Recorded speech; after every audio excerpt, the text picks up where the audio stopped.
me give you a few helpful insights that I've learned from 30 years of being in the real estate business. I talk to agents all the time in the marketplace. In fact, I've even had agents who've worked for me who do not understand the difference between gross and net.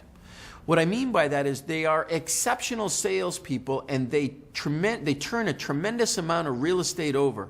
But in the process to do it, they're going broke. You see, it's not always about how much money you make. It's more about how much money you keep. Years ago, I managed an office in a marketplace where there was a top producer at one of the competitors' offices. And I'm talking 20 years ago, this young fellow was making a 7-figure income in the world of sales, in real estate sales. He was just slightly over $1 million in gross commission, and even today that would be considered an exceptional amount of money.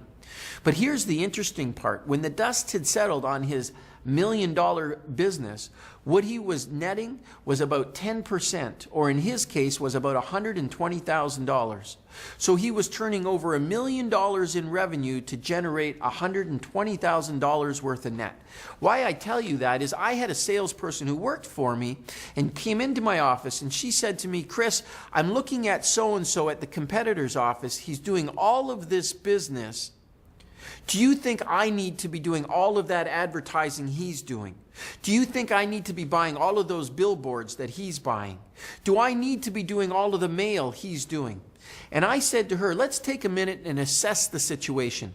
Now at that time, she was a very good producer, making about $350,000 a year.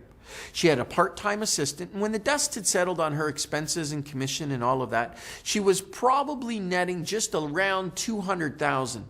Now think of the other gentleman who was turning $1.2 million with a net of $120,000, and her who was grossing $350,000 and netting $200,000. She was working at about 25% of the capacity he was, but yet her net was that much larger.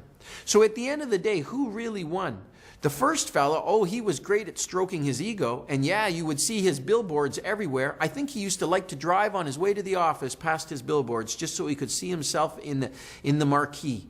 But the truth of the matter, at the end of the day, it's not how much money you make, it's how much you net. And how do you determine how much you're going to net? It's based on a plan. You got to have the plan.